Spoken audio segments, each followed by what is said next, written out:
Hoje eu vim trazer uma palavrinha pro seu coração e basicamente a gente vai falar sobre plenitude e abundância. Porque João 10:10 fala que o Senhor Jesus veio para nos trazer vida em abundância. Sabe o que está no coração do Senhor é que a gente tem uma vida plena em todas as áreas da nossa vida. Mas existem pessoas que não conseguem viver essa plenitude por causa de culpa.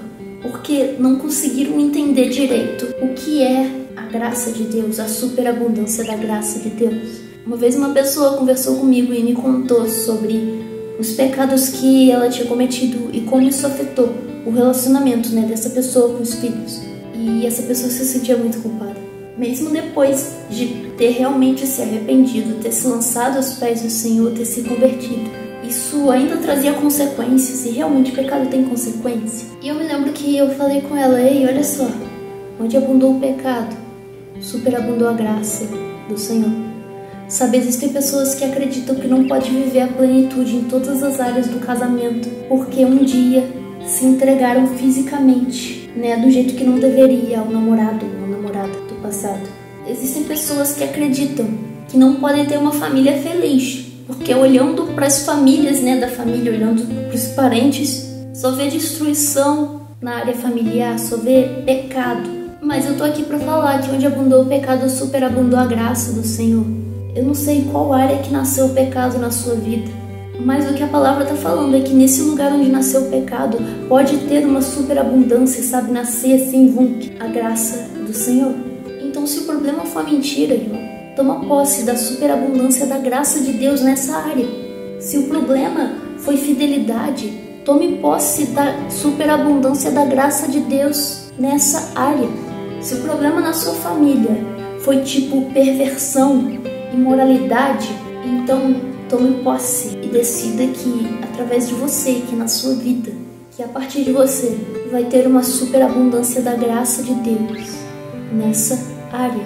Não permita que o diabo te aprisione, que o diabo, que é o ladrão que veio para roubar, matar e destruir, ele venha e roube a plenitude, ele venha e mate, sabe, a fé de que você pode viver a plenitude daquilo que o Senhor planejou. Romanos 11:5-6. O mesmo acontece hoje, pois os poucos do povo de Israel permaneceram fiéis, escolhidos pela graça de Deus. E se a escolha se dá pela graça de Deus, então não se baseia nas obras deles, pois nesse caso a graça deixaria de ser o que verdadeiramente é, ou seja, gratuita e imerecida.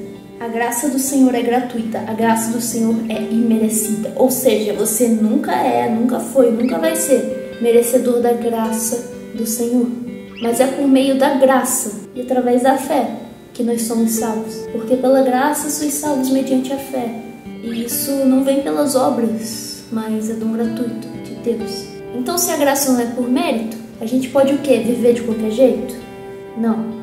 Mas se a graça não é pelo que nós fazemos, a gente pode pecar de qualquer forma, pecar deliberadamente, porque a gente vai viver essa vida em abundância que o Senhor Jesus disse, porque a gente vai viver a plenitude em todas as áreas da vida? Não, porque o pecado não terá domínio sobre vós, pois não estáis debaixo da lei, e sim da graça. O que esse versículo está falando é que por estarmos debaixo da graça, o pecado não pode ter domínio sobre nós. A gente precisa entender que a graça de Deus nunca vai ser consequência das nossas ações. Porém, as nossas ações, as nossas escolhas precisam ser consequência da graça de Deus em nossas vidas.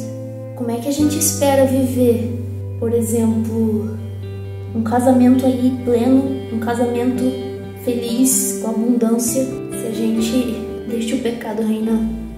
Como é que a gente vai viver, sabe, a plenitude do que o Senhor preparou num emprego, se a gente permite que o pecado reine, trazendo com ele junto a desonestidade? Não é assim. Se nós estamos debaixo da graça, as nossas ações vão ser um reflexo disso. E aí sim a gente vai conseguir viver a plenitude do que o Senhor preparou. Aí sim, quando a gente permite sermos governados pela graça, quando a gente se permite ser governados pelo próprio Senhor Jesus, aí sim a gente consegue ter uma vida em abundância. Lógico que todo mundo comete erros. O lance é que a gente não pode viver de erros intencionais, de pecados tipo assim, hoje eu vou pecar tô nem aí, eu me arrependo depois. A gente não pode viver dessa forma. O pecado tem que ser um acidente em nossa vida. Errar é humano, todo mundo erra. Na verdade, a palavra fala que aquele que diz que não tem pecado tá chamando Deus de mentiroso.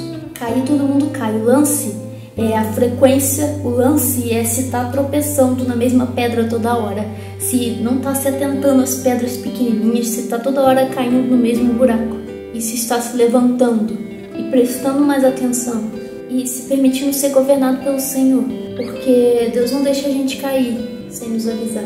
Quando te desviares para a direita e quando te desviares para a esquerda, os teus ouvidos ouvirão atrás de ti uma palavra dizendo: este é o caminho, andai por ele. Quando você se rende ao Senhor e passa a estar debaixo da graça de Deus, sabe, o que está dentro de você é o Espírito Santo juntinho com o seu espírito. E o Espírito Santo vai te falar: ei, segue esse caminho, esse é o caminho. Ou ele vai te falar: não vai por aí, senão você vai quebrar sua cara. Não entra aí, você vai tropeçar. A gente tem que estar sensível. O que eu quero falar aqui é que a gente tem que tomar cuidado, lógico, a gente tem que fazer a nossa parte. Mas a gente não pode acreditar na mentira, não pode acreditar no sofisma que fala que porque a gente já errou no passado, a gente não pode mais ter uma vida plena, uma vida em abundância. O Senhor quer que você viva a plenitude da alegria, da paz, do prazer, de tudo aquilo que Ele preparou para você. Não deixe a culpa roubar a abundância. E na real é isso. Um grande beijo e um abraço.